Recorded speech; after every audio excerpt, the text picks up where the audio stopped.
So I'll now ask Lou to very kindly lead the prayers for us. Thank you.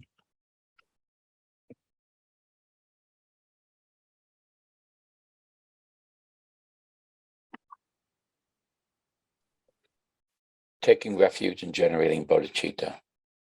I go for refuge until I'm enlightened, to the Buddha, the Dhamma, and the Supreme Assembly. By the merits I create through listening to the Dhamma, may I become a Buddha in order to benefit all sentient beings. I go for refuge until I'm enlightened, to the Buddha, the Dhamma, and the Supreme Assembly. By the merits I create through listening to the Dhamma, may I become a Buddha in order to benefit all sentient beings. I go for refuge until I'm enlightened, to the Buddha, the Dhamma, and the Supreme Assembly. By the merits I create through listening to the Dhamma, may I become a Buddha in order to benefit all sentient beings. And these are prayers His Holiness advises that we recite. Abandon evil doing, practice virtue well, subdue your mind. This is the Buddha's teaching. Like a star, an optical illusion or a flame, a magical illusion, a dewdrop or a bubble, like a dream, a flash of lightning or a cloud, so should one consider all compounded things. By this merit may we attain omniscience and overcome our enemy, our harmful deeds, and may beings, buffeted by the waves of birth, old age, sickness, and death, be liberated from the ocean of existence. The Heart of the Perfection of Wisdom Sutra. I prostrate to the triple gem. Thus did I hear at one time. The Bhagavan was dwelling on Master Vulture's mountain in Rajagriha, together with a great community of monks and a great community of bodhisattvas. At that time, the Bhagavan was absorbed in a concentration on the categories of phenomena called profound perception. Also at that time, the Bodhisattva Mahasattva Arya Avalokitesvara looked upon the very practice of the profound perfection of wisdom and beheld those five aggregates also as empty of inherent nature. Then, through the power of Buddha, the Venerable Shariputra said this to the Bodhisattva Mahasattva Arya Avalokitesvara. How should any son of the lineage trained who wishes to practice the activity of the profound perfection of wisdom? He said that. And the Bodhisattva Mahasattva Arya Avalokitesvara said this to the Venerable Shariputra. Shariputra, any son of the lineage or daughter of the lineage who wishes to practice the activity of the profound perfection of wisdom should look upon it like this, correctly and repeatedly beholding those five aggregates also as empty of inherent nature. Form is empty. Emptiness is form. Emptiness is not other than form. Form is also not other than emptiness. In the same way, feeling, discrimination, compositional factors, and consciousness are empty. Shariputra, likewise, all phenomena are emptiness, without characteristic, unproduced, unceased, stainless, not without stain, not deficient, not fulfilled. Shariputra, therefore, in emptiness there is no form, no feeling, no discrimination, no compositional factors, no consciousness, no eye, no ear, no nose, no tongue, no body, no mind, no visual form, no sound, no odor, no taste, no object of touch, and no phenomenon. There is no I element and so on up to and including, no mind element and no mental consciousness element. There is no ignorance, no extinction of ignorance, and so on, up to and including no aging and death and no extinction of aging and death. Similarly, there is no suffering, origination, cessation, and path.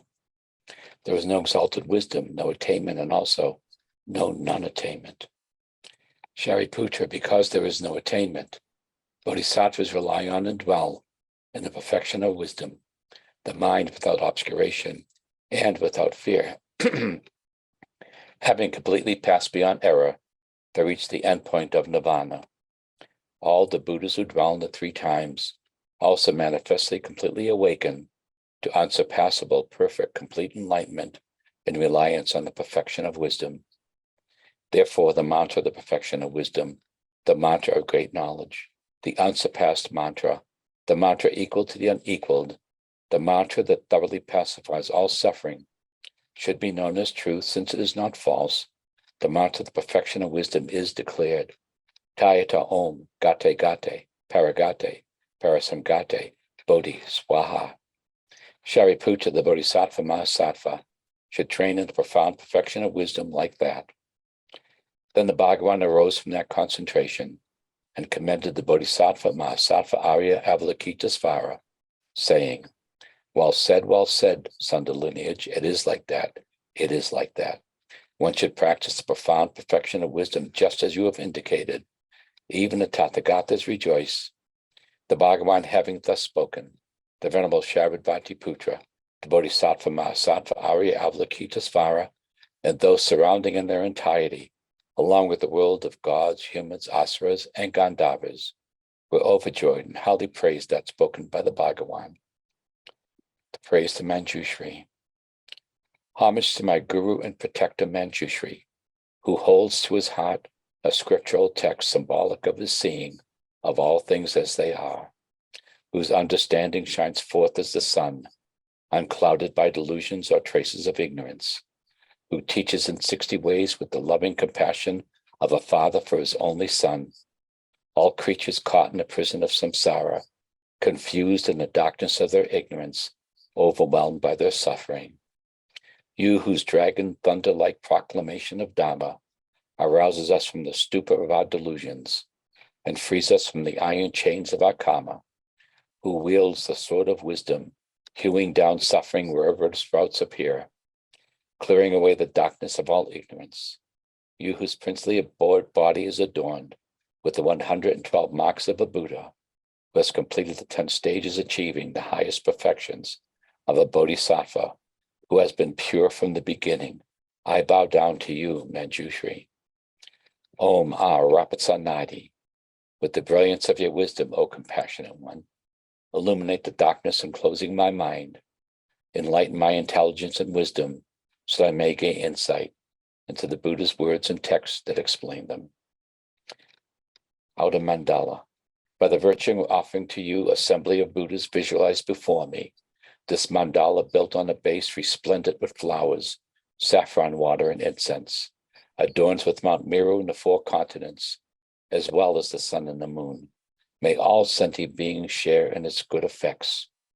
Inner Mandala, please enjoy and bless me and all sentient beings to be released from the 3 poisonous minds. For I am offering, without attachment, my body, enemies, friends, and strangers, and all possessions without the objects of my greed, ignorance, and hatred. Mandala offering for requesting teachings. O holy and venerable Lama, from the clouds of compassion that form in the skies of your Dharmakaya wisdom, please release a rain of vast and profound Dhamma, precisely in accordance with the needs of those to be trained. Idam Guru Ratna, Mandalakam, Nyayatayami. I send forth this jeweled mandala to you, precious gurus. Thank you. So I'm going to begin today with a motivation from Gaurong Sultram Nima. And I feel that this motivation epitomizes what it is that we're seeking to do, together with the reasons why, in studying this text, and in so doing, beginning to train on the steps towards enlightenment on behalf of others. So just to contemplate the meaning. All these sentient beings caught in a desperate plight, with no power, remain trapped, owing to their karma and afflictions, in the terrifying abyss of cyclic existence in general, and the 3 lower realms in particular. They are truly, first of all, my beloved ones, indispensable throughout all my lives in securing my welfare. Second, with respect to being indispensable in the ordinary state, along the path and in the resultant state, they remain the source of my benefit and happiness. In this, there is no difference at all between sentient beings who are wish-fulfilling jewels on the one hand, and my gurus and meditational deities on the other. How tragic it is that sentient beings' current situation should be so desperate, their freedom robbed by karma and afflictions, their immediate and long-term fates so hopeless and bereft of protector and refuge. How tragic indeed. Now, although the responsibility to save these sentient beings from such terror rests upon me alone, my present situation is such that, let alone being a protector and refuge to all sentient beings, I cannot even be a protector and refuge for a single one. Who then has such ability? If I were to obtain the precious state of Buddhahood, I would then have unimpeded ability to serve as a protector and refuge for all sentient beings. So I shall take such a state as the object of my attainment. I will embrace as my heart practice this Mahamudra meditation, taking the profound path of Guru Yoga as its basis, a path established by authoritative masters throughout hundredfold efforts and without concerns even for their own bodies and even for their own lives. In this way, I'll follow the example of these authoritative masters, and without concern for even my body and life, I will strive in this practice with fortitude and with expansive waves of joyful perseverance. And then Gaurang Sultram Nima says something very, very important. He says, generating such a thought in a fervent manner constitutes the practice of refuge according to the Mahayana, in that it entails, this is the crunch, it entails taking your own resultant 3 jewels as the object of attainment and then seeking refuge in them. I'll repeat that. It entails taking your own resultant 3 jewels as the object of attainment and then seeking refuge in them. The teacher said, in fact, that it is extremely difficult to differentiate between this type of going for refuge and the Mahayana generation of the awakening mind. So that's the end of the quotation. So last week I mentioned paying homage and taking refuge in our own resultant enlightenment. So this would be a case of taking the result into the path as a cause. So Gaurang Sultram Nima is presenting a very profound idea for us to consider here, which is taking your own resultant 3 jewels of attainment and then seeking refuge in them as being the essence of generating the mind of bodhicitta. So to put it the other way, if we don't take refuge in our own future enlightenment, if we don't seize this very prospect, focus upon its tangibility and its realistic attainability, then how on earth are we to generate the mind wishing to become enlightened in order to benefit all our suffering mothers? There would be no link between one and the other. There would somehow be a mind generation of bodhicitta on the one side and ourselves standing somewhere over there without any notion of how we might ourselves achieve the state of enlightenment that fulfills our promise of working for the benefit of others. The bodhicitta mind and ourselves would be found, in other words, unrelated, divorced, as it were. So note that I haven't adjusted the Gaurang Sultram Nima's text today. I've left in the reference to Mahamudra meditation quite deliberately, as well as the mention of taking Guru Yoga as its base. This is because of a number of important reasons, but the main one here is that the Mahamudra realization itself refers to realizing the nature of all phenomena, in that emptiness is the nature of all phenomena, the seal, and it is great or supreme, because when it is realized, one becomes released from all misfortunes. For it says, great refers to something excellent and measureless. So the implication here is that the great union of Mahamudra is another way of referring to the Dharmakaya, which we've discussed in relation to Shantideva's first verse. Shantideva said, if you recall, respectfully I prostrate myself to the Sagatas who are endowed with the Dharmakaya, as well as their noble children, as well as all who are worthy of homage. So I just wanted to give a couple of quotes. Lord Gampopa said, the innate mind itself is Dharmakaya. The innate concepts are like waves of Dharmakaya. The innate appearances are like the light of Dharmakaya. Appearances and mind are the innate indivisible. So note here that innate doesn't refer to intrinsic existence as it does in other contexts, but to the fact that emptiness is the inalienable natural mode of the existence of phenomena. All things are inseparably sealed or stamped, that's the seal, with emptiness.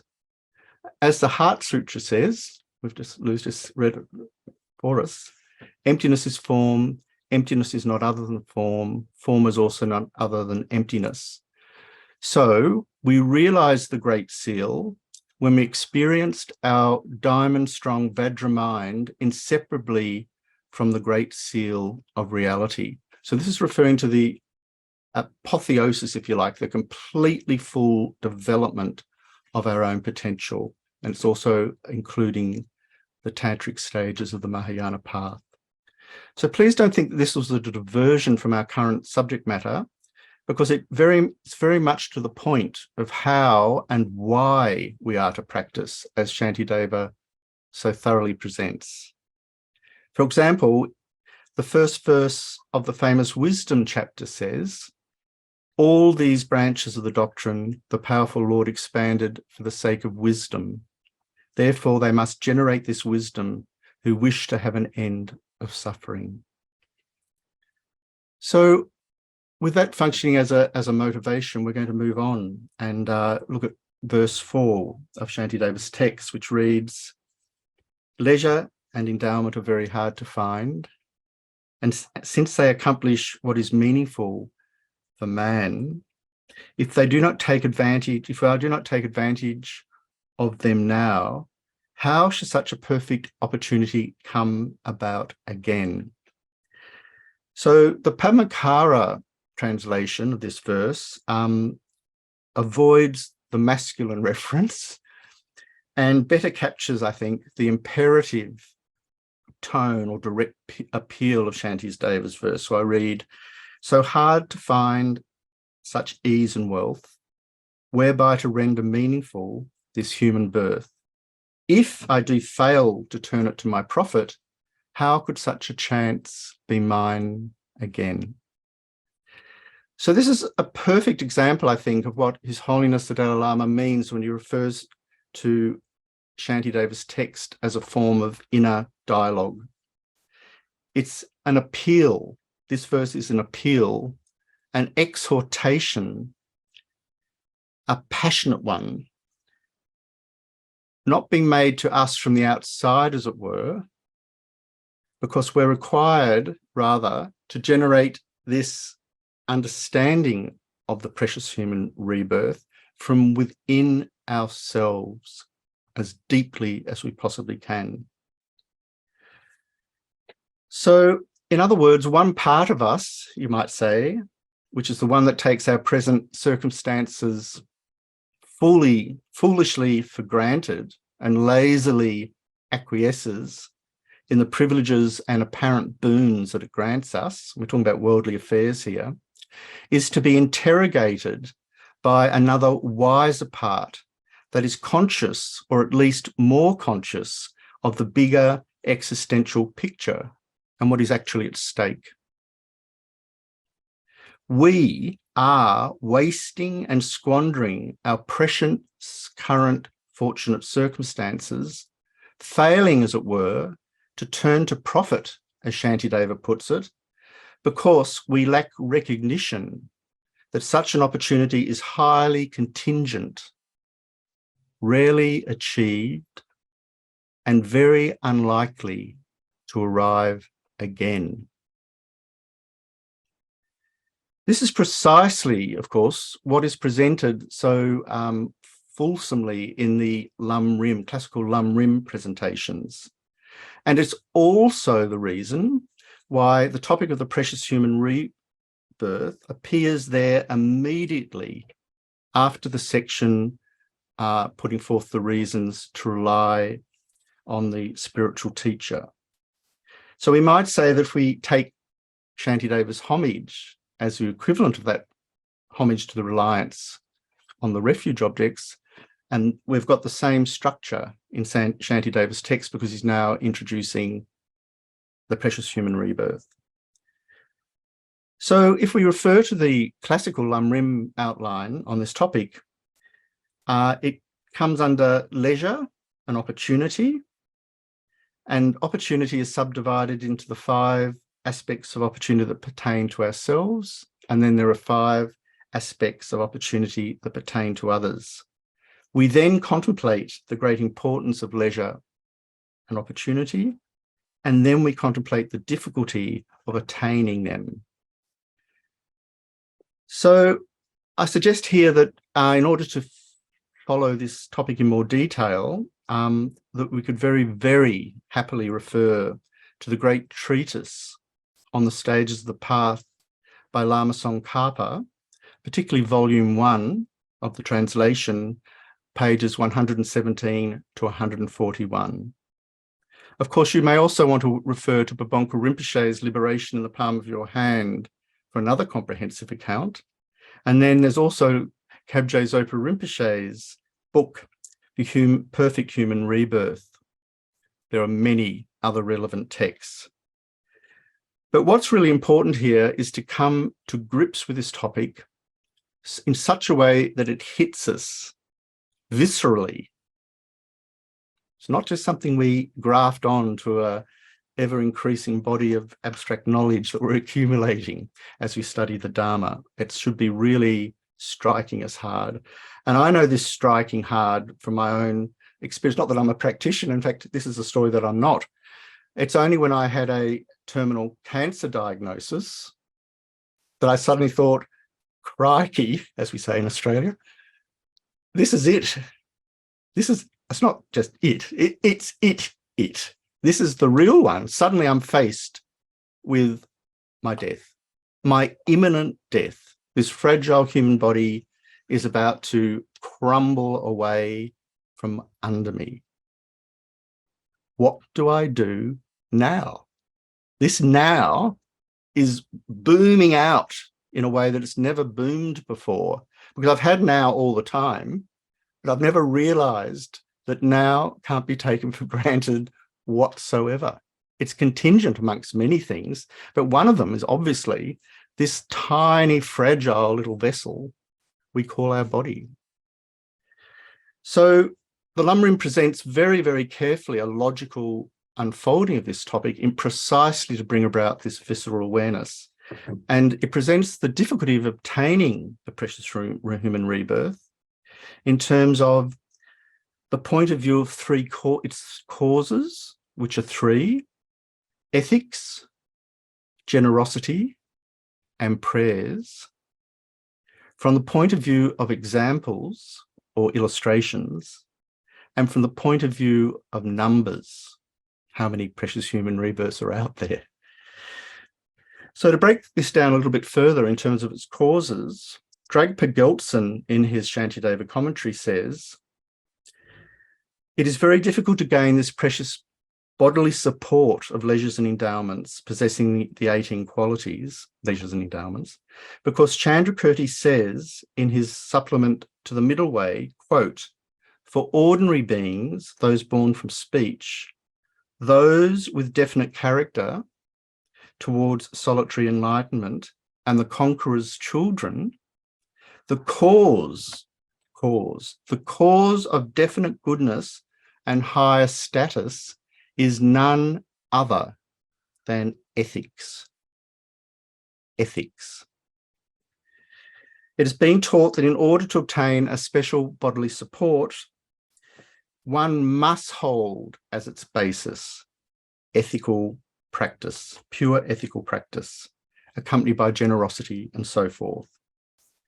And since these causes of pure ethics are very difficult to secure and maintain, it means that our ability to create the causes of a precious human rebirth only arise with a great deal of care and a great deal of effort. Arya Chara Chandragoman says, quote, "If a calf is attached to some grass and dry leaves at the lip of a deep well, he may not manage to reach them, but instead falls into the abyss. He who desires the pleasures of worldly life is just like this." So it's a rather, I think, shocking analogy, because we're leaning forward all the time over this abyss to grab the next morsel of worldly, unreliable worldly pleasure, and in so doing, creating the potential to fall into the abyss, which is another way of referring to the lower realms. So Gaurang Sultram Nima cast this contemplation in the form of a kind of mind generation, which goes along the line, I must also practice on the basis of this very human existence for obtaining a similar human existence in the future, because it may not be possible otherwise. For obtaining such a human existence requires many causes and conditions to come together. A foundation of pure morality must be laid, and that morality must be contemplated by other factors such as generosity and so on. And these practices in turn motivated by pure motivation. But no such pure morality is to be found anywhere in me, which means that far from obtaining such a hoped-for human existence, I'll be likely to end up in a locale where even the words pure morality are not heard. Therefore, if I fail to make my precious human existence meaningful before it slips from my hands, when I have found it this one time, then my having found such a human existence would be no different from not having found one in the first place. And this is what Shantideva is meaning when he's talking about squandering. So I must begin immediately, right now, to seize the essence of my precious human rebirth. For life is indeed most unstable, and this body and mind are tied together in such a feeble way, like a bubble in water. It is like a dewdrop on a leaf in the middle of a storm, threatened by a host of conditions for death. So Pabongka Rinpoche, who's known for his famously vernacular punch, if I can put it that way, that sort of hits you very much on the spot. He says, "It's so good you have not died. You now have only so much of this life left, 2 years, 3 years, or whatever it may be. If you do not now perform austerities, day and night practice, some holy dharma, you must consider, dare I risk going back again to the lower realms?" And he continues, "It is vital that we do not let this opportune rebirth of ours be wasted. A precious rebirth we get only once. like a priceless jewel created out of 18 things. And then he gives an analogy, an illustration. Suppose a merchant goes to an island of jewels and instead of taking any of the precious stones, just spends his time singing, dancing, and so on, even getting into more debt with other merchants. What could be more insane than returning without any jewels? At such a time as this, you could gather the jewels of liberation and omniscience with your own hands.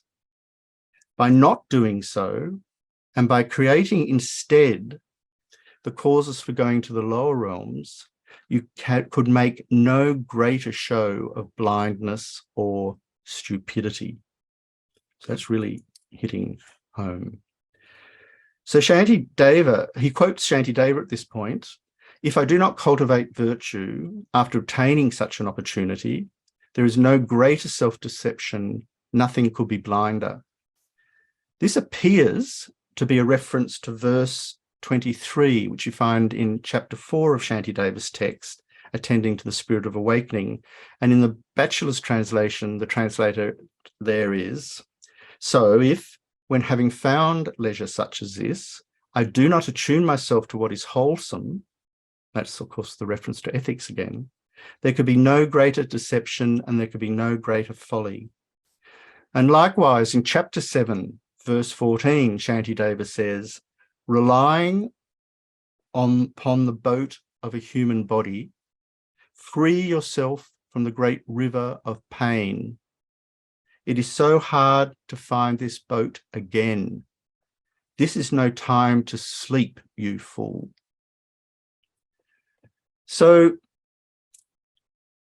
the fact that these references of precious human rebirth are sort of springing up from time to time in this marvelous text is actually very, very significant, isn't it? Because we lose sight of the keenness of this awareness. It melts back into the mundane tyranny of ordinary appearances, and yet another day has gone by. So we must internally and very honestly interrogate ourselves. Do we actually understand and appreciate why is it so rare? Because if we don't, we'll squander it. This is why Geshe-Doga, in his commentary on this verse, and referring again to verse 4 in chapter 1, says, most of us only start to recognize, so he refers to it as the ease with which it can be lost. He emphasizes this verse in terms of an explanation of the ease with which it can be lost. And this, of course, involves the death and impermanence meditations, which we can't go into here at the moment. But we have to build on this awareness of its fragility. So to refer to the second outline, we have the famous analogy of the turtle. And this is the sourced in from Nagarjuna's letter to a friend. And it says, like a golden yoke on the great ocean in motion and a turtle meeting it, it is even more difficult to be an animal, and to become human even more difficult. Work with the human power to achieve this aim by practicing the holy Dharma. So Geshe-Doga's comment was, it is just about impossible for a blind turtle, which rises to the surface once in 100 years, to meet the yoke and place its head into the hole. So again, we can find an elaboration of these famous analogies in the Lam Rim. So for example, we can refer to page 280 of Liberation in the Palm of Your Hand. So the third point to contemplate was by virtue of its numerical rarity. And this is famously illustrated by another analogy. I quote, the number of beings who go from the upper realms to the lower realms, who go from the lower back to the lower, are just like dust particles on the vast earth. The number of beings who go from the lower to the upper, or from the upper to the upper, are just like the dust particles that fit on the tip of a finger. Amongst the 6 types of rebirth, Pabonka says, there are generally very few beings who are human. There are fewer hungry ghosts than there are hell beings. There's still fewer animals and still fewer land animals than marine animals. This is like the fact that hundreds of millions of flies can fit into a space that will not hold even 10 humans. So in his sort of presentation of the topic, the great Kadampa Geshe Potawa gave a very startling image, if you like, of not just a prostrating earthworm, but the failure of an earthworm to prostrate. And he says, an earthworm prostrating itself, it sounds impossible. So that was Geshe Potawa's statement. And Pabonka Rinpoche elaborates. He says that a red slimy earthworm could surface out of the earth and prostrate itself to the Buddha. That is how impossible it has been for us earthworms to surface from the lower realms, take human form, and even to go through the motions of studying and contemplating the Dharma. So here it's necessary, I think, and it's something that's often not really noticed or acknowledged. There's a fundamental difference we must make between a human rebirth and a precious human rebirth. Because a precious human rebirth has to be qualified, for example, by the 5 aspects of opportunity: being born as a human being born in a central religious country, being born with a well-functioning body and mind, not having committed any of the 5 heinous crimes, and having faith in the Dharma. Even that last one, having faith in the Dharma, qualifies us to have a precious human rebirth. If we don't, we have just a human rebirth. So when Shantideva is talking about seizing on our precious human rebirth, he's saying build on the existing inkling of faith that we may somehow have miraculously begun to generate. So we've been born in a time when a Buddha has appeared, a Buddha has taught the Dharma is existing and flourishing. There's an opportunity for us to meet the precious teachings, and we're surrounded by support in the form of Sangha, who are also attempting to do the same thing. So this is really key. Geshe Doga says a precious human rebirth is identified as being a human rebirth that is certain, that is free from certain adverse conditions and endowed with certain advantageous conditions. And it is this combination of factors that enables us to practice the Dharma. When we relate to the precious human rebirth in this way, says Geshe Doga, we can see that it has a more profound meaning than any ordinary human rebirth. So once again, we're being asked to move beyond this topic as being one of abstract knowledge and let it penetrate to the very depths of our marrow. So Tsongkhapa, in his Hymns to Experience, says, this human form endowed with freedom, more valuable than a wish-fulfilling gem, obtained only this once, is difficult to acquire and is easily lost. Passing like a flash of lightning in the sky. Remembering this and understanding that all activities, worldly activities, are like husks. At all time, day and night, you must try and take advantage. So in verses 5 and 6, the next verses, Shantideva is alerting us to this precise situation. Quote, just as a flash of lightning on a dark, cloudy night for an instant brightly illuminates all, likewise in this world, through the light of a Buddha, a wholesome thought rarely appears. Hence, virtue is perpetually feeble, the great strength of evil being extremely intense, and except for the fully awakening mind, by what other virtue will it be overcome? So the logic behind these verses revolves around the fact that, as His Holiness the Dalai Lama indicates, because of our past karma, it is very rare and difficult to have a positive mind, while it is all too easy to have negative thoughts, since that is what we've been used to. So, says His Holiness, we should nurture positive thoughts, such as devotion to the Buddha and compassion to all beings. It is through this that we develop bodhicitta. So even those occasional thoughts we might somehow muster that are wholesome appear, according to this verse 5, through the might of a Buddha. The implication here, I think, is that without the source of the Buddha, a limitless merit source, if you like, will not even consider the twinkling of the need to generate, let alone nurture, a single positive thought.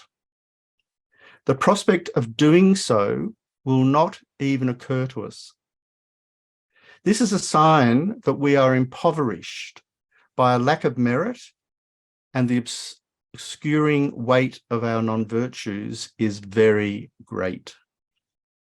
So I think this recalls, it did when I was looking at this, Stephen's question last week regarding the roots of virtue. What do they mean, and what does it mean to give them away as an act of generosity? And this is something that we know we need to do. We need to give away our roots of virtue from the Tonlen practice, the giving and taking practice. It could be proposed here, I think, that it is because the Buddha has dedicated all their unimaginably extensive roots of virtue to all suffering sentient beings, together with the creation of at least a little portion of merit from our own side, that the general conditions are found for a positive thought to ripen on our continuum, at least this once, otherwise not.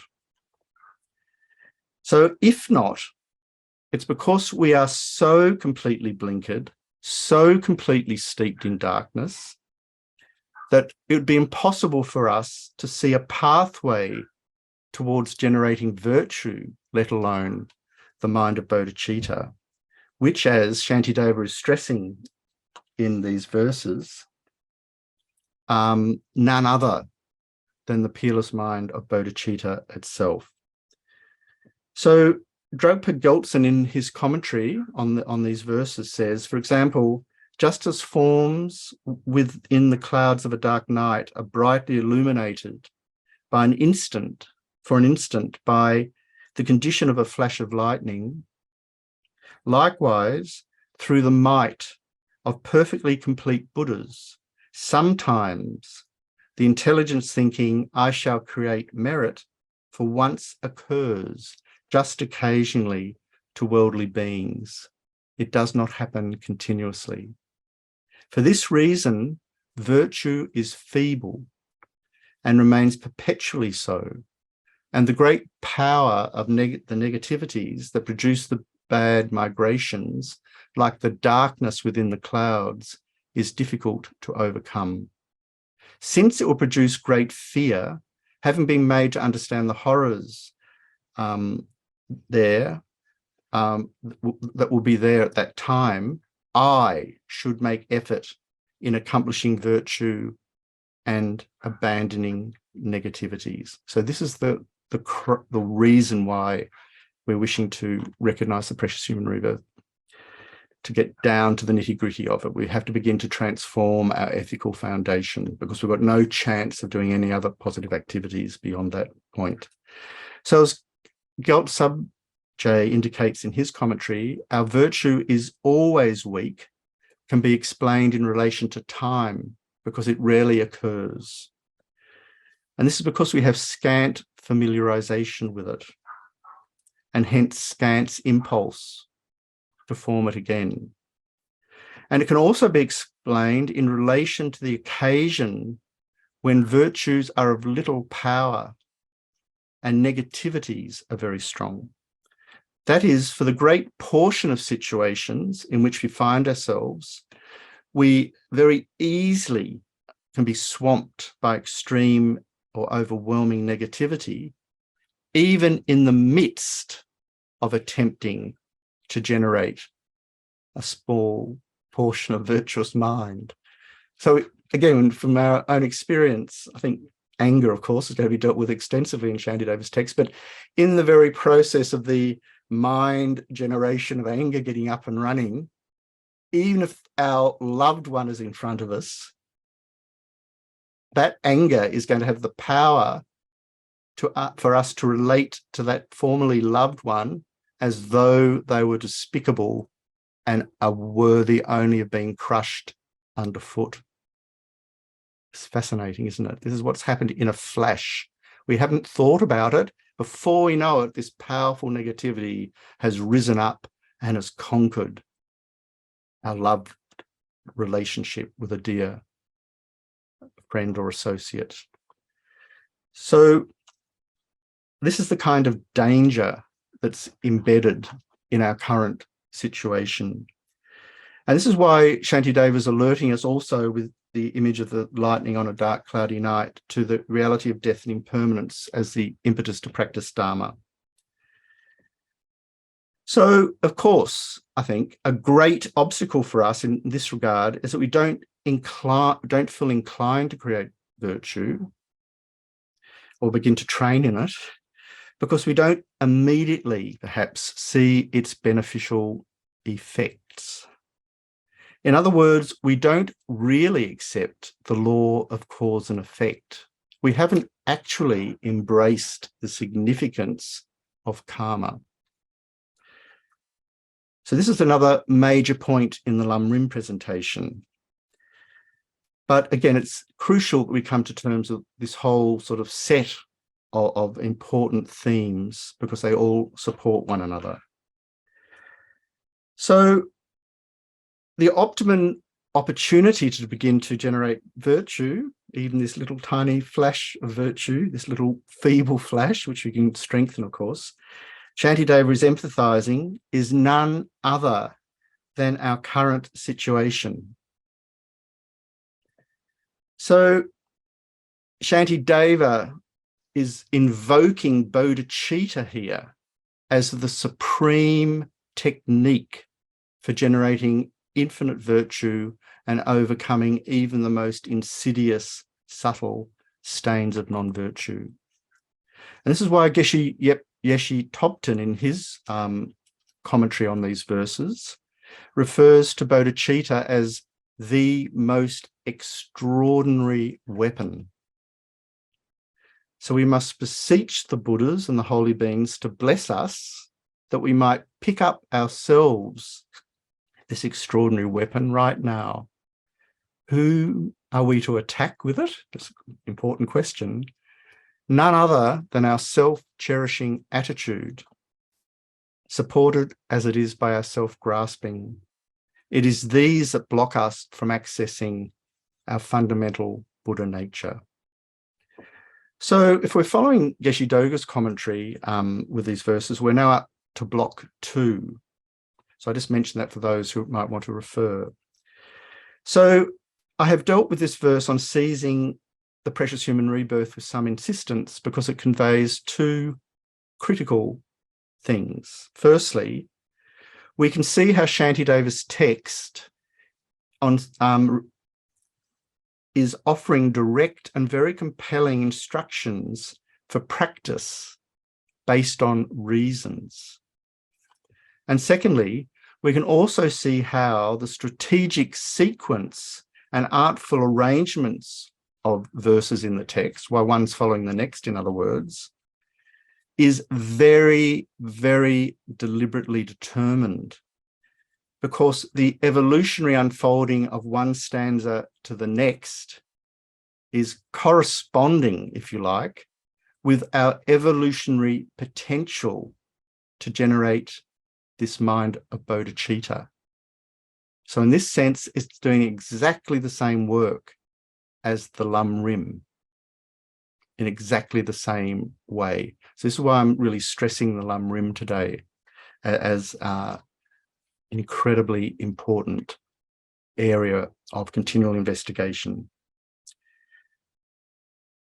So my experience of reading Shantideva is, as I said, to read creatively. I mean, I read differently according to whether I'm studying, or whether I'm just picking up and reading. But when I'm picking up to read in a sort of relaxed, dare I say, casual manner, when something hits me with some force or pungency, I love to jump to the lam rim, as I've shown you I've done with the Pabonka Rinpoche and the Lama Tsongkhapa quotations, and find the references there that are really identical, aren't they, to Shantideva's persuasive points, because this really helps embed the value and importance of this commentary. So Gyaltsabje makes the important observation: the text shows the complete stages of the path to enlightenment. It shows the training in the thoughts of the small and middling beings as preliminaries for the training in the thought of the great capable being. It shows that having generated the mind of supreme enlightenment, one then trains in the 6 perfections. So regarding specifically the first chapter, which we're currently dealing with, Gyaltsabje says, initially, to generate the supreme mind of supreme enlightenment, one needs to strongly increase joyous strength through contemplating its benefits well. This is described in the first chapter, which also shows the training in the thoughts of the small and middling scope being, and this is the point I want to make here, as auxiliary limbs for the generation of the mind of enlightenment. So here, the topic of the precious human rebirth is being presented by Shantideva as an auxiliary, in the sense of supporting limb, to enable us to generate this precious awakening mind. So from where we currently stand as aspiring bodhisattvas, we can see how reflecting on the precious human rebirth in all its aspect is crucial to generating a resolve to attain supreme enlightenment. Remember, an earthworm is unlikely to prostrate to a Buddha, but there is some reasonable prospect that we might, but only if we determine the worth and meaning of doing so. And this is the whole thrust of the chapter, and paying respect and homage at the beginning is also part of identifying our purpose of doing so.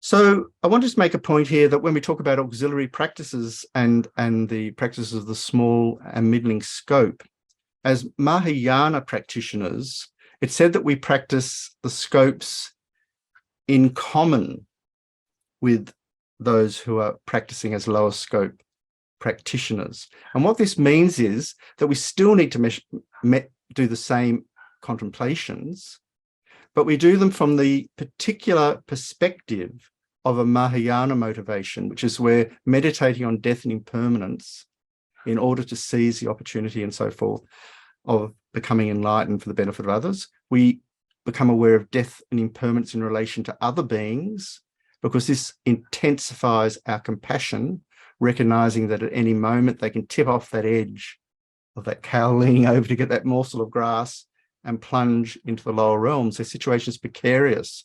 How can we not be immediately concerned for their safety and welfare? So you can see here that the practices are in common, but we're approaching them with this incredibly powerful Mahayana motivation. So, I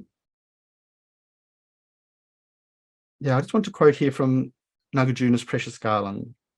He says, "O King, I'll explain the practices solely virtuous to generate in you the doctrine, for the practices will be established well in a vessel of the excellent doctrine. In one who first practices higher status, definite goodness will arise later. For having attained higher status, one comes gradually to definite goodness. Higher status is considered to be happiness. Definite goodness is liberation. The quintessence of their means is briefly faith and wisdom." So Nagarjuna here is asking us to observe the necessary steps and stages of generating our realization of the precious human rebirth.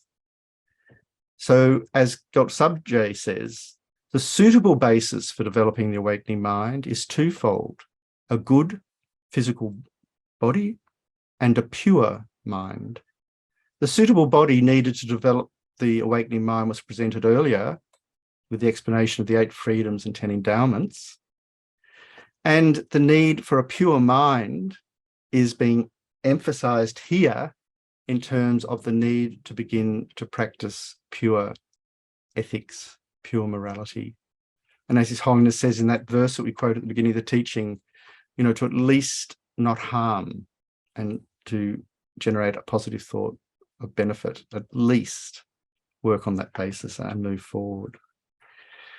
So I'm going to move on now, and it's interesting that the next verses 6 to 8, which we can read, are placed by Kunsang Pelden in his commentary under the heading "Bodhicitta is superior to other virtues." So verse 6, "Hence virtue is perpetually feeble, the great strength of evil beings extremely intense, and except for a fully awakening mind, by what other virtue will it be overcome?" So in other words, without ethical restraint, we will squander any positive circumstances we currently have obtained. And as the verse is saying, this is because of our evil thoughts being so frequently generated and generated with such intensity, even with just a little provocation, they leap into presence. So they're weak in terms of time, and they're also weak because we are constantly immersed in them. And I mean, they're strong, but our capacity to overcome them is weak because of that strength. So there's only one complete panacea, one complete method for turning this situation around, and that is bodhicitta. So as Shantideva says a little bit later in the chapter, how can I fathom the depths of the goodness of this jewel-like mind, the panacea that relieves the world of pain and is the source of all its joy?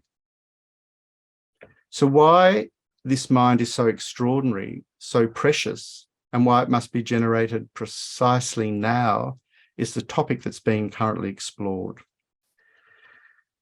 So we do have the capacity to purify negative karmas. And Eshidoga stresses in his commentary that this idea of purifying also involves training. We have to train in techniques and methods enabling us to purify.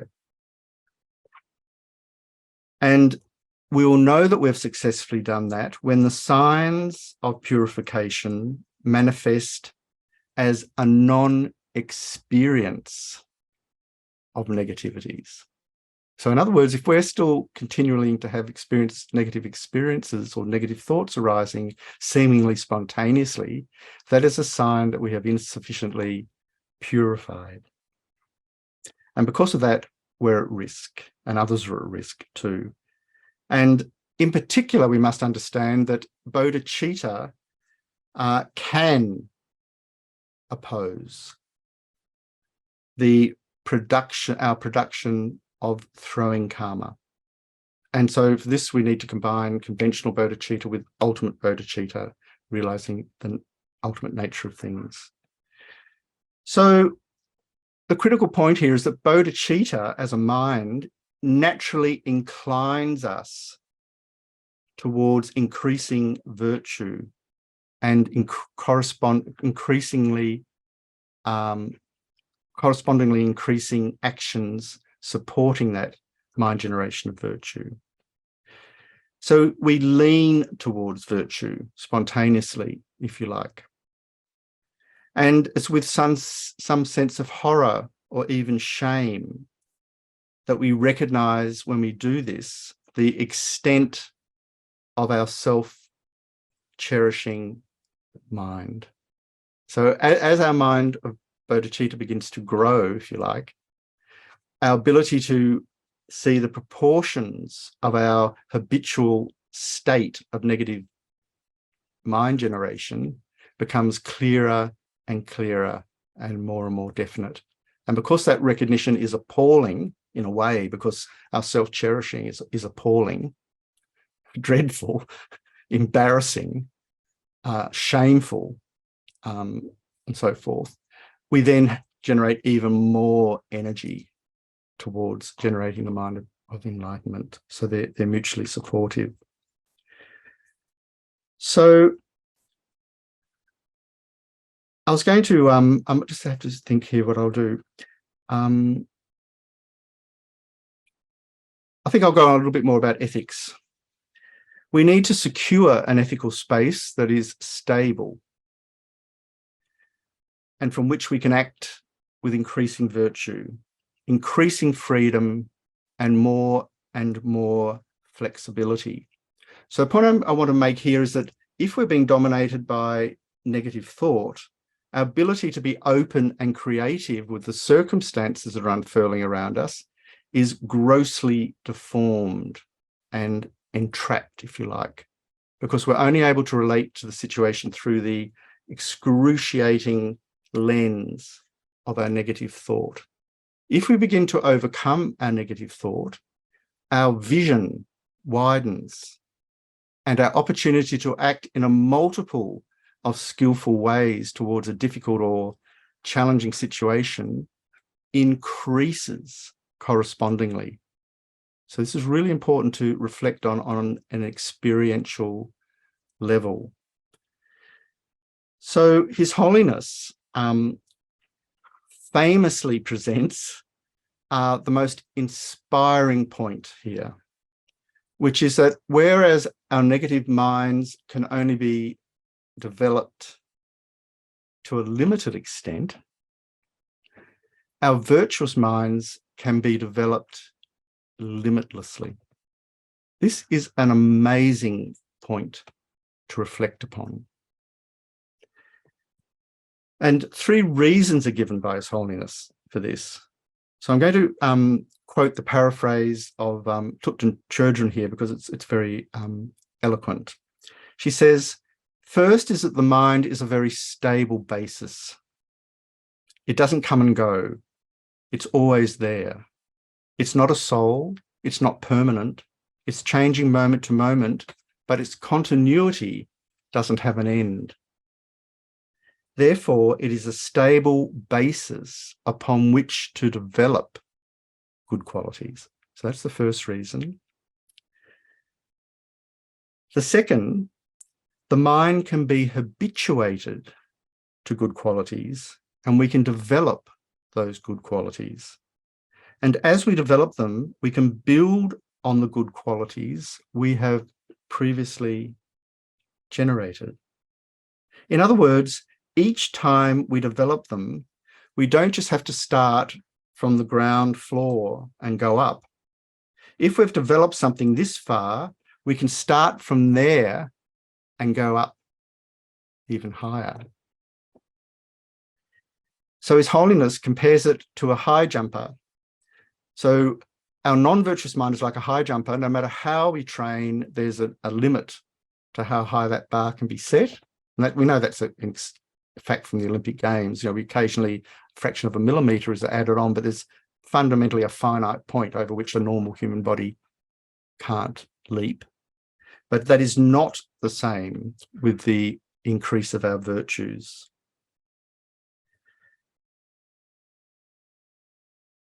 And the third reason is that virtuous or constructive minds cannot be harmed by reasoning.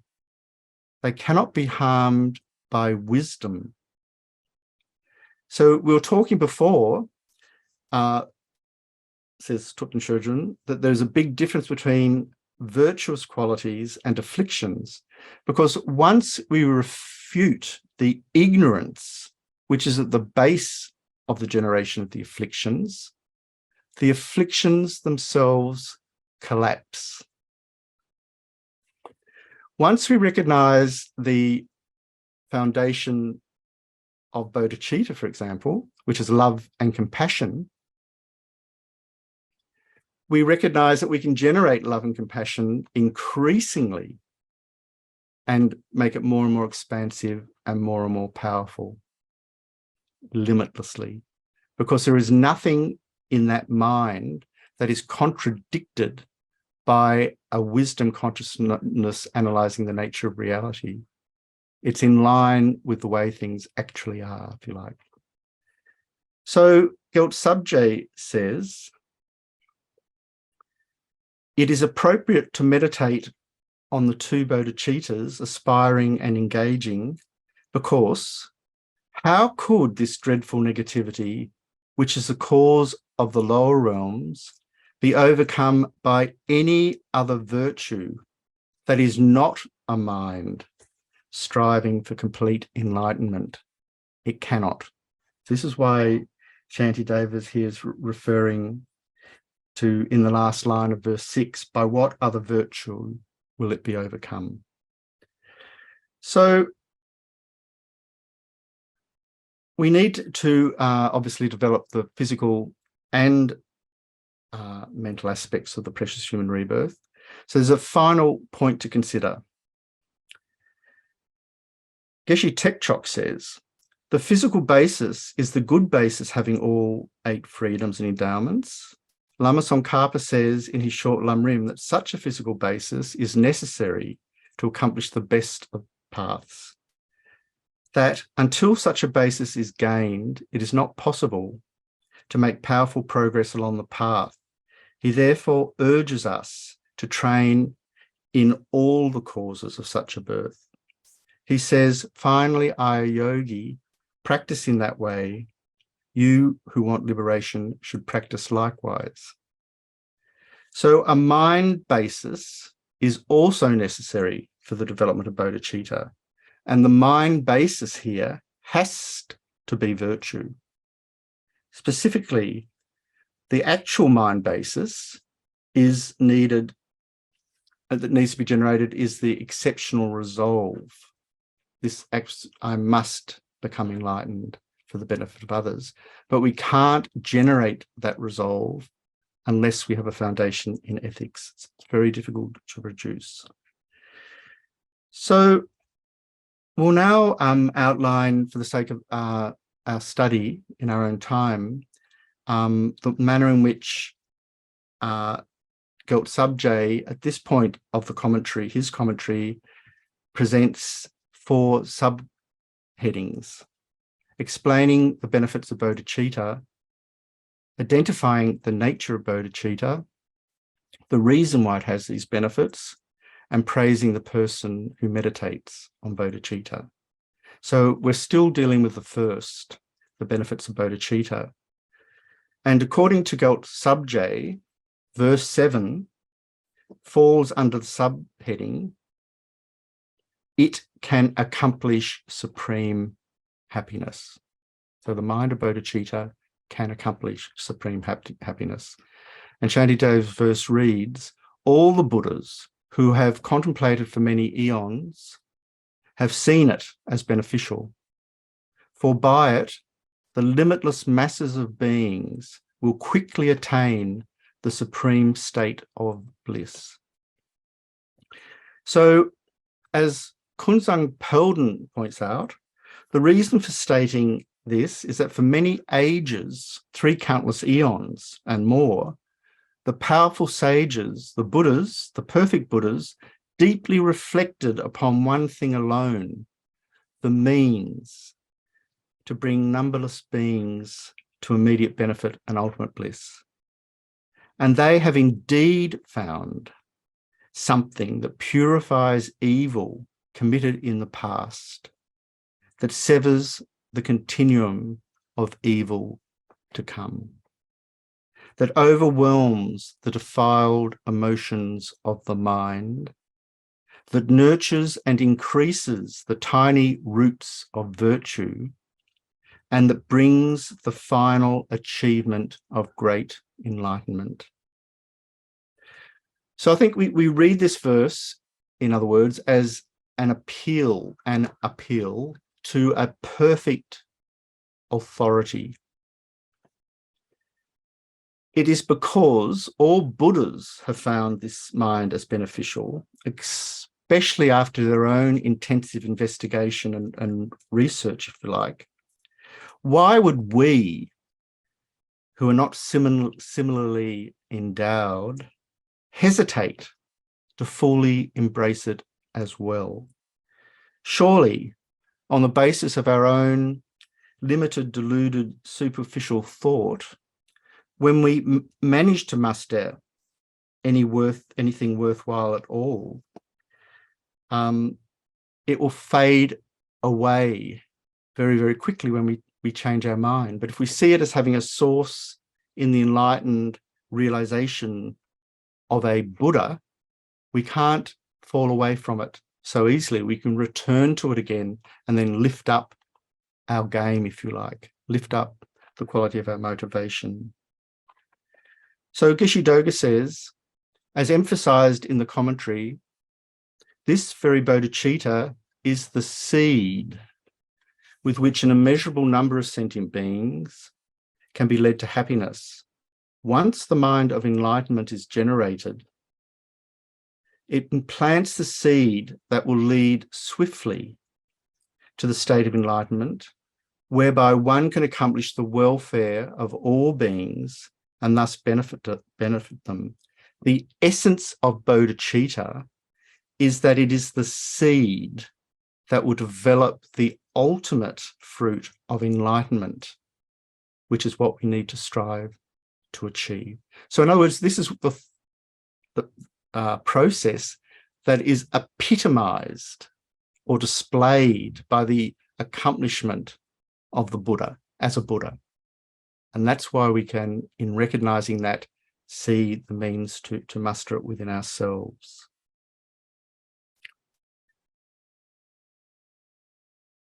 So Geshe Doga, in his customary style, at this point of his commentary, sort of stepped back from the commentaries, and he made a rather forceful point, which I'm very, very happy to share. He says, it is on the basis of that seed of loving kindness that we need to begin. When one has developed genuine loving kindness, then the wish to benefit others will naturally arise. And whatever other activities we engage in will be very meaningful. As the great master Lama Tsongkhapa said, if one has a kind mind, then the practices that establish the grounds and paths will also be gentle and good. If, on the other hand, one has an evil or a negative mind, then whatever grounds or path one establishes will also be unsuitable. So, developing a kind heart and an attitude of loving kindness is essential. This, says Geshe Doga, is what we really need to contemplate. So the next verse, verse 8, Gyaltsab Je places under the subheading, it can accomplish one's wishes. And the verse reads, those who wish to destroy the many sorrows of their conditioned existence, those who wish all beings to experience much happiness, should never forsake the awakening mind. So what's being emphasized here is that not only that is with bodhicitta that we can accomplish one's own wishes by destroying the many sorrows of our conditioned existence, but likewise, if we're really concerned for others, then there is nothing more valuable than this mind of bodhicitta in fulfilling their wishes also. So it has a dual purpose. It fulfills our wishes and it fulfills the wishes of all others. As His Holiness says, there is nothing as powerful as bodhicitta for purifying our negative emotions and obscurations, for obtaining temporary and ultimate happiness, and for helping other beings. If we wish to free ourselves and others from the suffering of samsara, then we should develop bodhicitta. As soon as we do so, its immeasurable qualities are such that even though we may still appear as an ordinary being subject to suffering, we will be proclaimed as heirs of the Buddhas, worthy of veneration by humans and celestials. So this reminded me of verses 32 and 33 later on in the chapter. Shantideva says, the world honours as virtuous a man who gives just a little plain food disrespectfully to a few beings. I've quoted this verse before. That satisfies them for only a half day. What need be said then of one who eternally bestows the peerless bliss of Sugatas upon limitless numbers of beings, thereby fulfilling all their hopes. So we can discuss these topics in a more formal way when we get to chapter 3, where we actually look at the taking of the Bodhisattva vows and the role of taking vows. So I just want to mention that ahead. But it's very important here to note that when a being reaches the middle path of accumulation, which is called golden, their bodhicitta cannot lapse. Up until that point, it can. So this is worth bearing in mind. So until we've reached that state on the path of accumulation, we are at some risk of our bodhicitta deteriorating if we don't continue to foster it and protect it in an appropriate manner. So the presentation of the benefits of the bodhicitta mind continue in verse 9, and this is also raises a point that His Holiness has just mentioned about being an object worthy of praise. Verse 9 says, the moment an awakening mind arises in those fettered and weak in the jail of cyclic existence, they will be named a son or a child of the Sugatas and will be revered by both men and gods of the world. So His Holiness paraphrases this verse with the words, there is nothing as powerful as bodhicitta for purifying our negative actions and for attaining temporary and ultimate happiness. If we wish to free ourselves and others from the suffering of samsara, we should develop bodhicitta. As soon as we do so, its immeasurable qualities are such that, even though we may still appear to ordinary beings being subject to suffering, we'll be proclaimed as heirs of the Buddhas, worthy of veneration by humans and celestials. So this is really inspiring, not because we want to be proclaimed as worthy of homage as we're generating bodhicitta, but it's saying that the generation of that mind is intrinsically so extraordinarily virtuous that spontaneously the Buddhas and the holy beings who know our plight and our situation will pay homage to us. And so this is why I often feel really important here to seize the preciousness of our baby bodhicitta motivation. It is the most precious moment to which we should prostrate, because that, as Geshe Doga is describing and the other lamas are describing, is the seed of the full ripening mind of bodhicitta. Without that initial seed, there will not be a later accomplishment. And because that seed is fragile, as it's just been described, if we generate a lot of non-virtue, we can actually fall back from our bodhicitta, mind generation. We have to pay very, very great care to preserving it and nurturing it in every possible way. So the text now moves on. It's continually moving on. So we're never running on the spot. We're always unfolding new aspects of our contemplation. And so it now presents bodhicitta's benefits in terms of a sequence of examples or analogies. And I'll just list those analogies.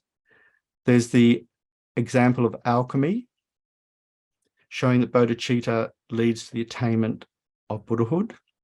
There's the example of a jewel, showing bodhicitta's great worth. There's an example of a miraculous fruit-bearing tree, showing that bodhicitta's roots of virtue is inexhaustible and constantly increases. There's the example of the heroic bodyguard, showing how bodhicitta overcomes the kind of evil that is definite in the sense of being able to certainly ripen its experience effect. And there are further examples, number 6, that are not found in the root verses, but are mentioned in other texts. So let's unpack that a little. Verse 10 refers to the alchemical analogy, and it reads, "It is like the supreme gold-making elixir, for it transforms the unclean body we have taken into the priceless jewel of a Buddha gem. Therefore, firmly seize this awakening mind." So obviously the analogy here works on the basis of the alchemical sort of analogy basis, that we can take a base metal akin to ourselves in this analogy and alchemically transform it into precious gold, ourselves transfigured or transmuted into the form of a radiant bodhisattva. So we start with dross and we transform it into a pure, precious, radiant bodhicitta. Verse 11 is employs the analogy of the jewel, and it reads, "Since the limitless mind of the sole guide of the world has upon thorough investigation seen its preciousness, all beings wishing to be free from worldly abodes should firmly take hold of this precious awakening mind." So the analogy here is perhaps a little less clear, but Kunsang Pelden describes it as follows. He says, "It is said that of merchants journeying to an island somewhere in the ocean they rely upon a captain, in other words, a skillful leader, and who in high esteem hold in high esteem the jewels he has appraised. In the same way, those who wish to travel to the isle of liberation and omniscience first rely on the only guide, the peerless Buddha. So verse 12 is the analogy of the miraculous tree. And the verse reads, all other virtues are like the plantain tree. For after bearing fruit, they simply perish. But the perennial tree of the awakening mind unceasingly bears fruit and thereby flourishes without end. And so this is quite clear, I think, that even though we're capable of performing extraordinary virtuous and positive things with the mind of bodhicitta, in no sense whatsoever is that mind of bodhicitta thereby exhausted or deplenished. In fact, the opposite is the case. It becomes more fruitful, more productive, more expansive in its outcomes. And so this is in vast or sort of abrupt juxtaposition, if you like, to the plantain tree. Apparently it's a form of banana. And when it bears its fruit, the entire tree just turns into mush. Has anyone seen a decaying banana tree? I have. It just suddenly turns to mush, and it doesn't have a core other than liquid. And so when its outer skin begins to soften, the whole thing just goes like a sort of sci-fi horror film and ends up a little pool of green mush on the ground almost instantly. That is the exact opposite of how this extraordinary mind of bodhicitta works and flourishes. Verse 13 is the heroic bodyguard.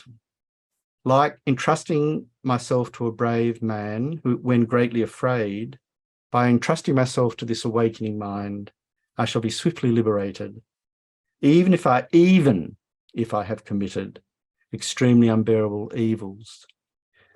Why then do the conscientious not devote themselves to this? So the unbearable evils referred to here are known as heinous crimes, such as maliciously drawing the blood of a Buddha, killing an arhat, murdering one's mother, murdering one's father, and according to Kunzang Pelden, he adds causing a schism in the Sangha. And if we've studied our bodhicitta vows, we also know that rejecting the Dharma has incredibly heavy results as well. So these sorts of acts are so powerful in their negative charge that they immediately produce their effects and cause us to tumble into the most severe of the lower hells, that of unrelenting pain. So verse 14 refers to the fires at the end of time, as well as the benefits explained in other texts. So two causes are sort of gathered together there. So the verse reads, just like the fire at the end of an age, constantly consumes all great evil, its unfathomable advantages were taught to the disciplined Sudana by the wise Lord Maitreya. So even if we've slaughtered 100 people, this mind of bodhicitta can overwhelm and consume that negativity. So we're talking about purification here. No remainder of that negativity will be left behind to be experienced. So Shantideva is saying, if this is the capacity we've taken the most extreme example of non-virtue. What need to speak then of lesser non-virtues being purified? This is the way that the rhetoric of Shantideva's work. He's deliberately dramatizing the situation to make it absolutely palpable what's being discussed. We're talking about the purifying capacity of bodhicitta. So regarding the benefits of bodhicitta from other sources, there's a reference in this verse to the disciple Sudana being instructed by the wise Maitreya in the last line. So that's referring to a particular scriptural account, which we can investigate. But in particular, if we want to investigate it, by the way, we can refer to the Flower Garland Sutra, where that account is actually given. And that sutra is available in a number of translations, but some of them are very, very good. So it's called the Avatamsaka Sutra. So due to time restraints, I can't give further commentaries on these analogies and the verses associated with them. So I do advise you to jump into the numerous commentaries. So we're now going to come to a very, very important set of verses that articulate two types, varieties of awakening mind. Firstly, the aspirational bodhicitta, and secondly, engaging bodhicitta. And so the verses corresponding are verses 15. I'll read, in brief, the awakening mind should be understood to be of two types, that mind that aspires to awaken and the mind that ventures to do so. And the following verse, 16, precisely spells out how we make this distinction. It says, as it is understood by the distinction between aspiring to go and actually going. So the wise understand in turn the distinction between these two. So with the first aspiring bodhicitta, we aspire to go towards enlightenment, but that aspiration dwells in the form of a wish, only a wish. With the second, independence on that wish, we actually engage in activities that will enable our goals to be achieved. So in Melbourne, Melbourne and Sydney are always in some sort of rivalry, which is the cultural hub of Australia, really, whatever. So we often give examples of Melbourne and Sydney for that reason, that stirs people up. So if we want to go to Sydney, a lot of people want to go to Sydney, they think it's better than Melbourne. If they want to get there, they have to actually go, don't they? They have to pack their bags, sell their house, rearrange their affairs, and hop on a train or drive their car and actually arrive and settle. So His Holiness says, and exactly the same. He says, aspiring bodhicitta is analogous of wishing to go to Dharamsala. Engaging bodhicitta is acting on that wish by buying the ticket, packing the bags, getting on the plane, and so on. Now, I feel that when we get to this point of the text, we need to take a little bit of care, because both forms of bodhicitta are essential and unbelievably precious. So we don't want to make the conceptual mistake here of somehow seeing engaging bodhicitta superseding aspirational bodhicitta, even though aspirational bodhicitta does come first. So if we stop to think even for a moment, we'll surely recognize that aspirational bodhicitta must be generated before engaging. It's pretty obvious. We can't pick up the cup until we've developed the wish to pick up the cup. Likewise, upon engaging, we don't forfeit or somehow overreach the aspiration. How could we? How could the aspiration to benefit others be somehow surrendered when we start to actually engage in benefiting others? It's embedded in the engagement. And so it's very important to somehow to recognize that if we've generated aspirational bodhicitta, it's not an inferior mind, but it is different. And one would have to say in the bigger picture, it's not enough on its own, because if our bodhicitta remains obviously as a mere wish, it's fantastically well directed, but it's not going to accomplish the purpose of that wish because we're not actually going about doing it. We've stopped short of action. And this is why engaging the Bodhisattva's deeds is embedded in the title of Shantideva's text. The entire text is showing us how to engage in order to actualize the motivation, if you like. So His Holiness spells this out. He says, aspiring bodhicitta is the initial wish to become a Buddha in order to benefit all sentient beings. This bodhicitta is generated before making the formal commitment to engage in the Bodhisattva's deeds by taking the Bodhisattva vow.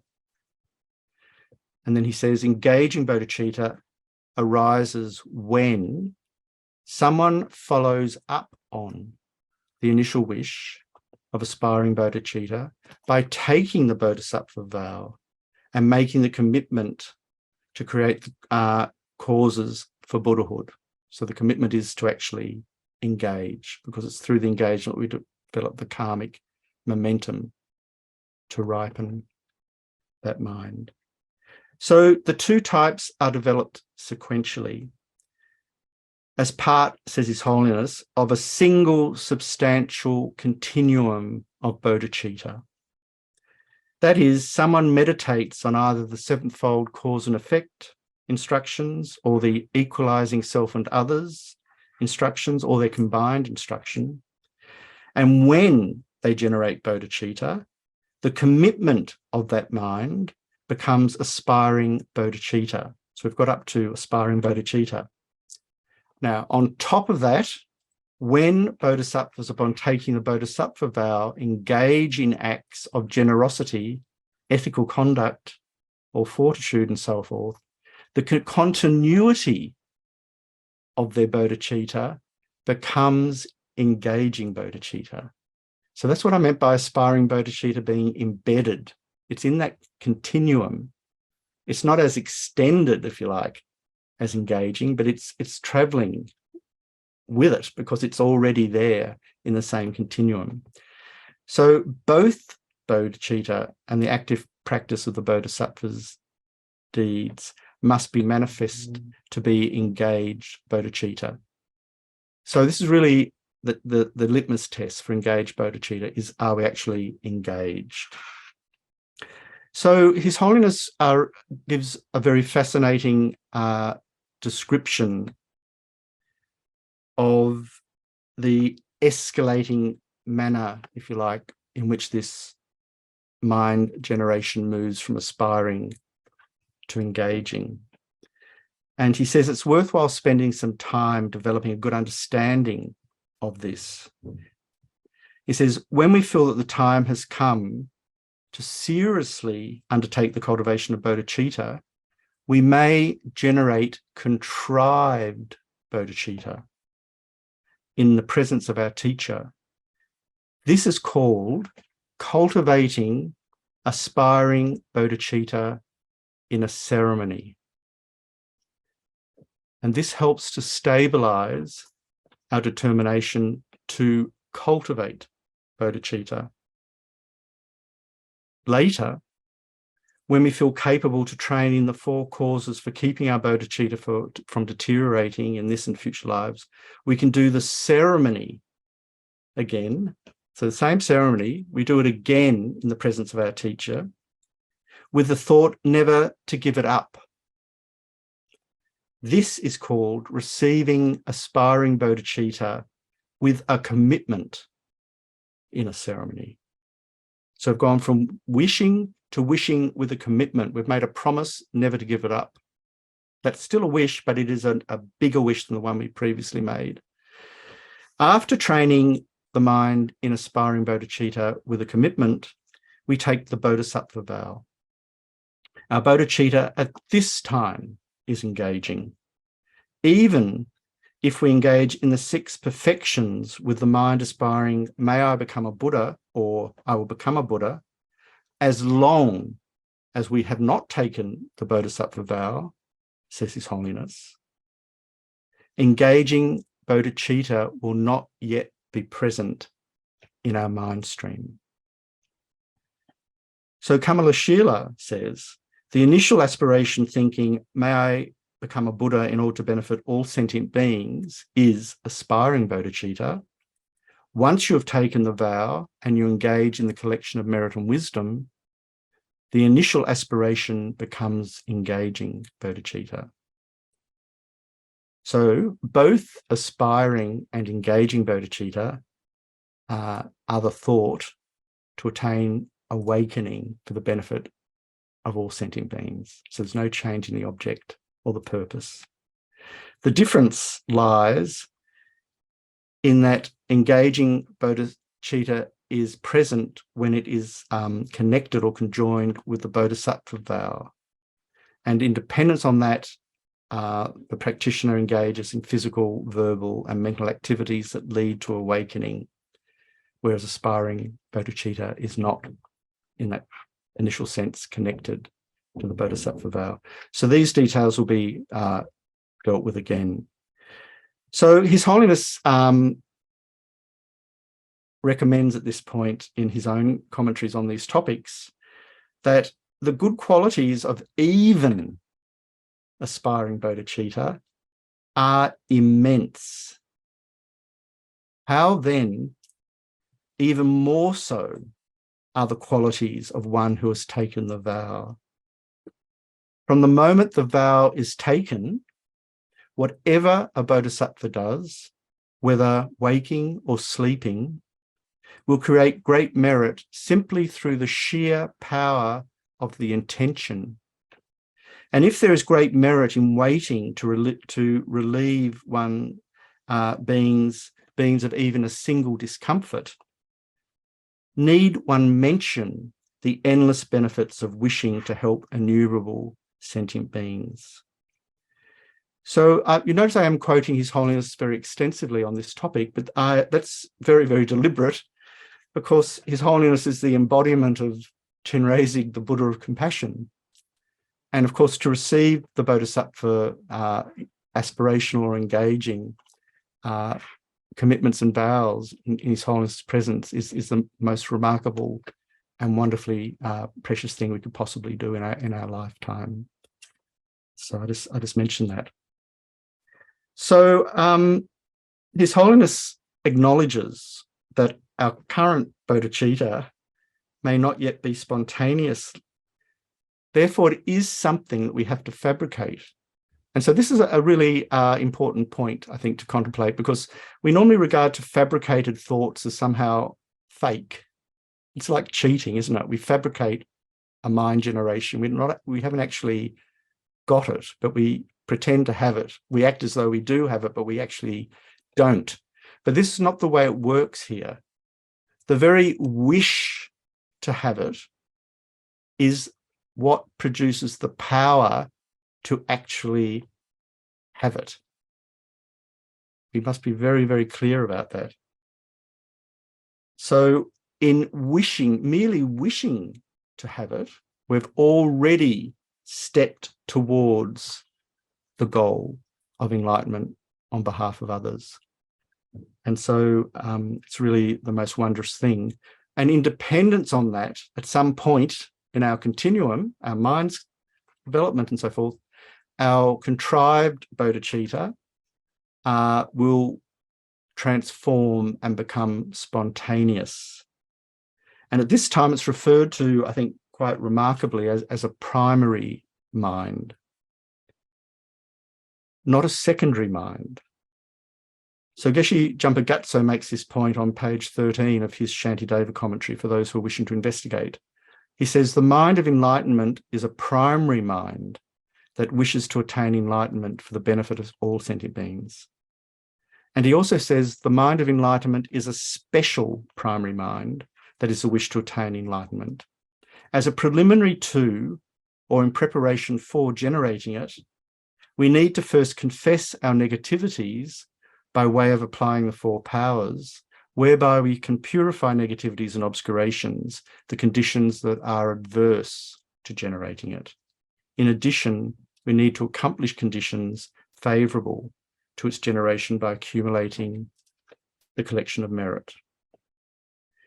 So His Holiness likewise points this out. He says, bodhicitta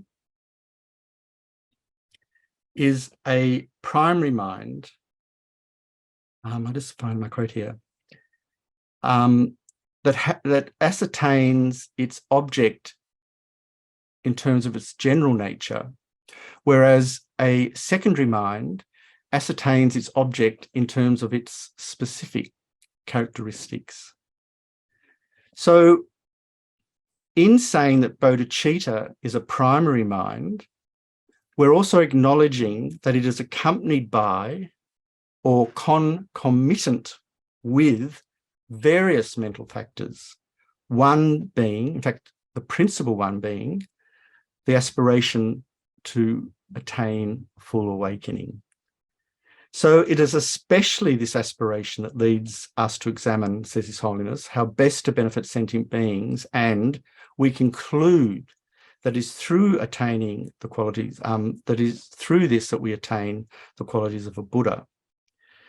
So His Holiness says that the object, the general object that we're talking about here of bodhicitta is none other than awakening, or bodhi itself.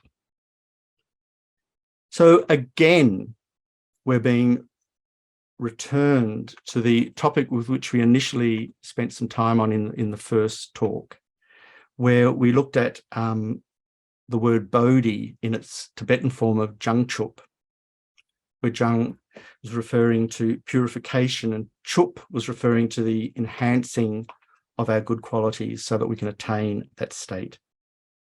His Holiness says jangchup connotes that the awakening that comes about by completing that,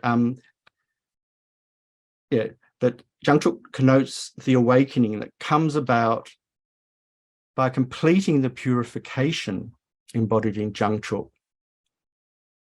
And through this, we obtain the omniscient state itself, which is the complete endowment represented by chup, it's the accumulated ripening of all our merit, in other words.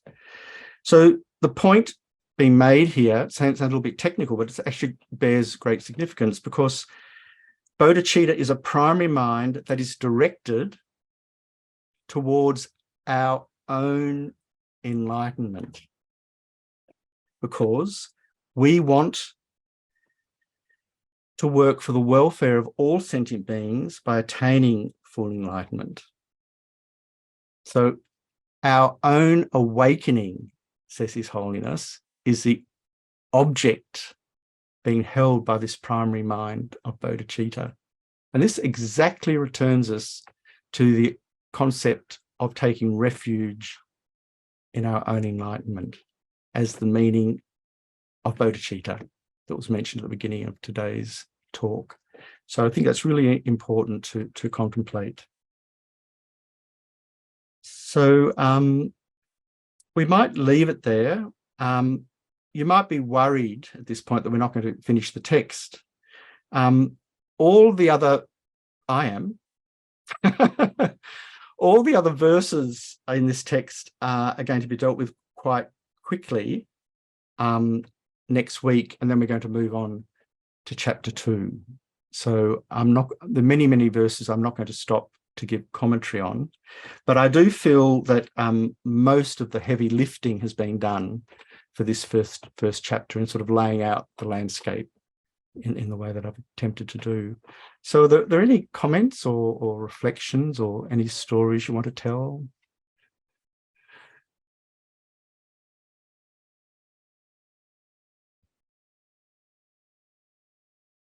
Stephen. Well, thank you very much, Ross.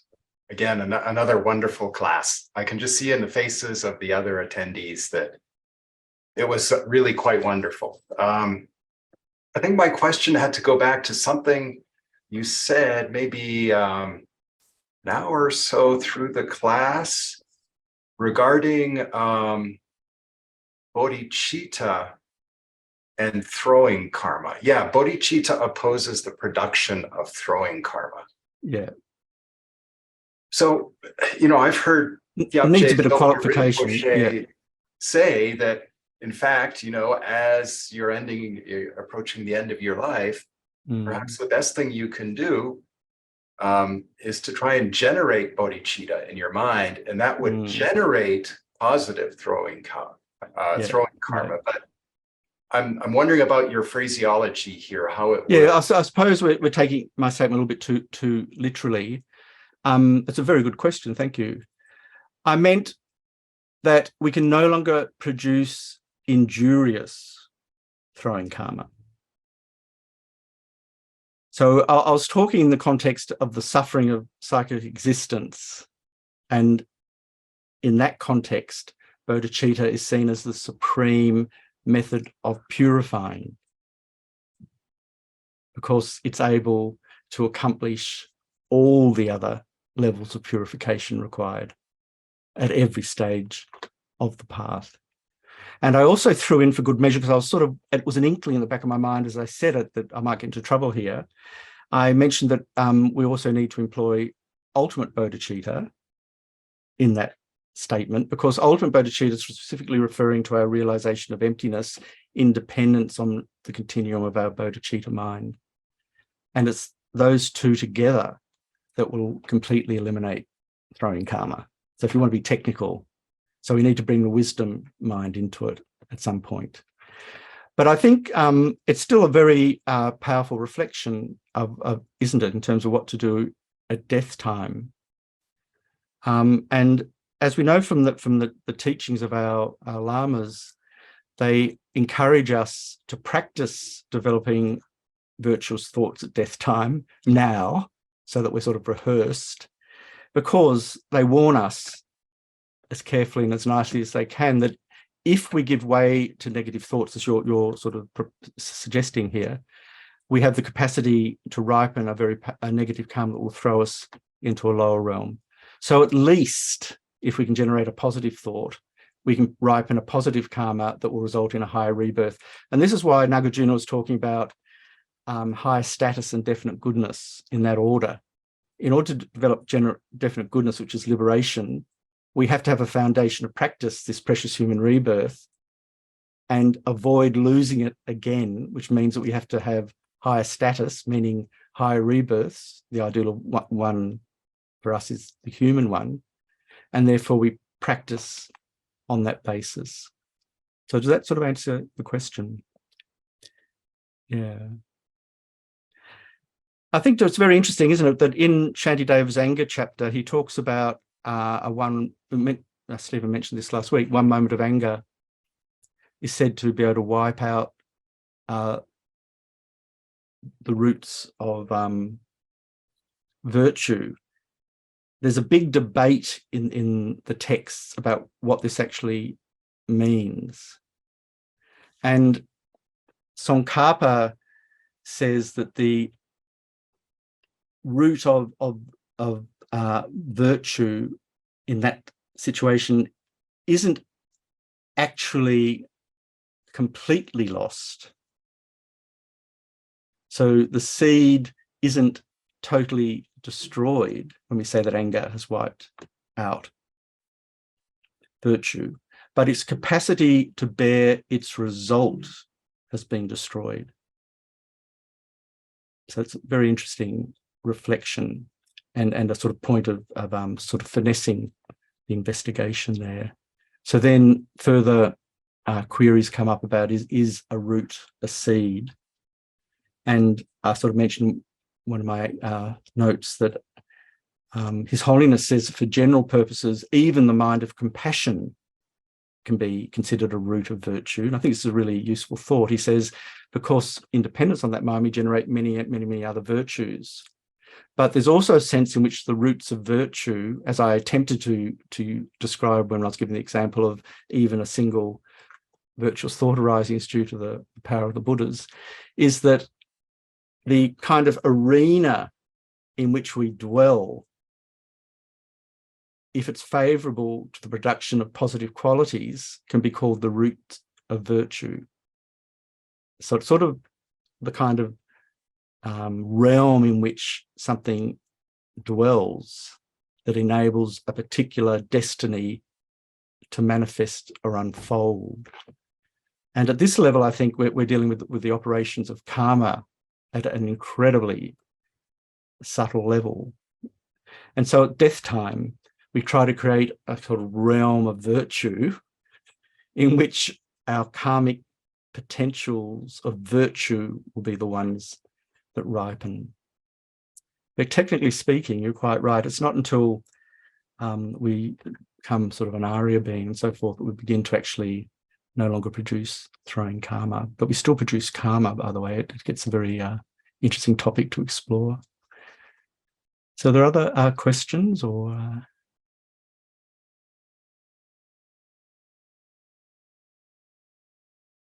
So we might, let me just look here. Ross, I don't know if you're going to wind up, but suggest anyone who's interested in transcripts, if you could hang around for a moment or two. All right. I'd like to discuss that with the other students. Ross, some students have been asking if they could get transcripts, and so I will discuss that a little bit after. All right. I'll let you know what we decide in the end. All right. Thank you. It's very a good idea. There may be occasional little sentences or something I'd want to finesse in a transcript. Yeah, so that's one of my concerns, Ross, is that I prepare or I make my own transcripts just for my personal use, and I don't distribute them. But really, they are maybe 80 to 90% accurate. Yeah, it's the Sanskrit terminology, you know, the Tibetan terminology, the names. I have to say, it's the transcripts are the machine transcripts are set up for an American or North American accent.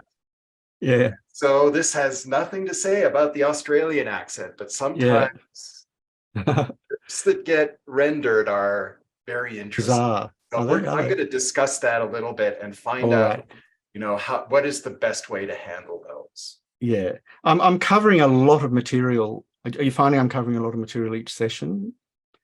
And it's going to continue like that. And unfortunately, or not unfortunately, but I'm up against 1,000 stanzas here. And I want to at least dip in sufficiently deeply to leave you in a situation where you relish the opportunity of spending more time with the text in your lives. Basically, that's all I'm attempting to do. And that in itself is a really, really wondrous prospect. So I did mention creative reading a few times. In my own practice, I like to be a creative reader, because I find it's a bit like, you know, you often have your best ideas when you hop into the, does anyone have their best ideas when they've hopped into the shower? It's almost as though that dehinging of the mind from its habitual activity enables connections to be made conceptually that have somehow been squashed by the force of our ordinary behavior. And we kind of often lose the inspiration of what we're looking at and what we're studying because we're trying too hard to understand. And so I really mean there's a great virtue in relaxing and feeling free to travel far and wide around these topics as we approach them. Because it's possible to give a commentary on this text in the way that Pema Chodron has. I think some of us will know this book. This is her commentary on the text. She leaves out the wisdom chapter, but she approaches it from an intensely direct personal basis. which has a pungency all of its own. So she's not sort of visibly referring to the commentaries. But I'm not saying that she's not in touch with them at all, but it's just that she's choosing to teach in that particular way so that it's immediately applicable. I'm sort of attempting to do that and to bring some kind of academic rigor as well, because it reflects the kind of thoroughness of our own lineages in teaching this text. And because this is a BP subject, I want to honour that kind of degree of care in presenting it. But the purpose is, as we know from Precious Human Rebirth, applying it to ourselves. That's the value of learning about the formal subheadings and so forth. We begin to get clearer ways of dealing with the material. Well, we might finish there. So to thank everyone for their attendance, and I'll ask Lou to conclude with the prayers. And we'll just do the first set of 3 multiply mantras once, very slowly. So, okay, thank you.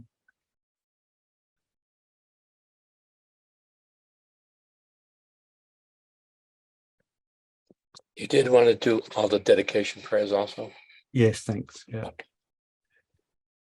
From Shantideva, for as long as space endures, and for as long as living beings remain, until then may I too abide to dispel the misery of the world. May all the pains of living creatures ripen solely upon myself, and through the might of the Bodhisattva Sangha, may all beings experience happiness. May the teachings which are the sole medicine for suffering and the origin of every joy be materially supported and honored, and abide for a very long time. I prostrate to Manjughosha, through whose kindness wholesome minds ensue, and I prostrate to my spiritual masters, through whose kindness I develop. Due to the merits of these virtuous actions, may I quickly attain the state of a Guru Buddha, and lead all living beings without exception into that enlightened state.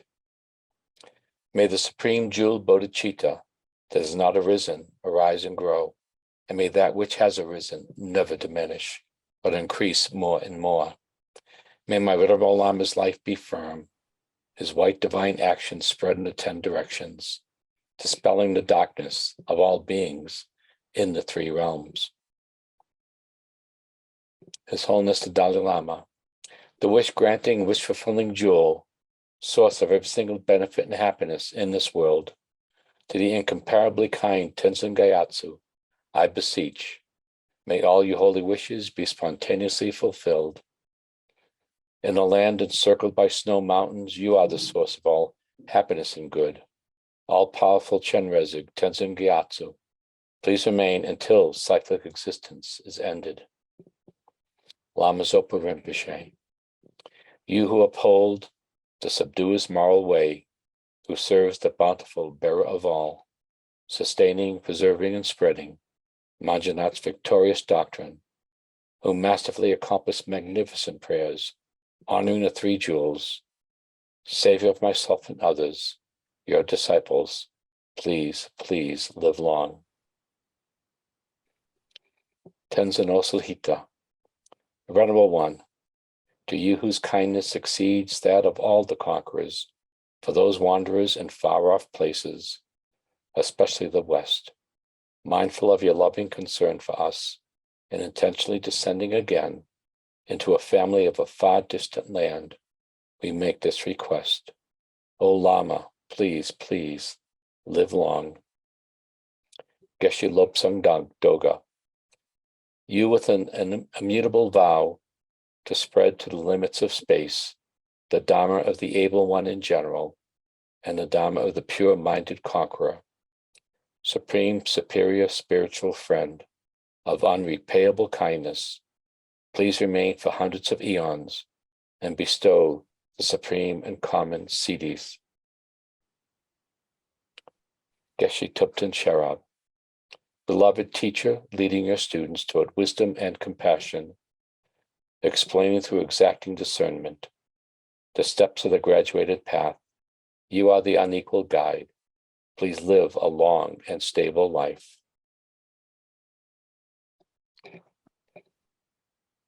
Chom Dan Da Dejan Shin, Chepa, Dra Dra, Chom Chompa, Pa Yang Dag Pa Zo Dagpa, Zope, Sangye Ange, Nampa Pa, Nangza Nangze, Se Uki, U Ki Gelpo, Gelpo Lachag Lachak, Shalo Shalo, Jang Chub Sempa Sempa Chenpo Kuntu Zangpo Lachag Shelo Tayata Panchagriya Ava Bodhani Swaha Om Duru Duru Jaya Mukhe Swaha. Thank you.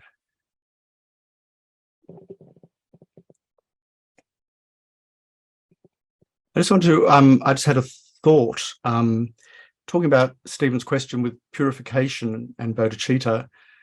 There is a unique purifying capacity in bodhicitta, which is not shared by any other mind.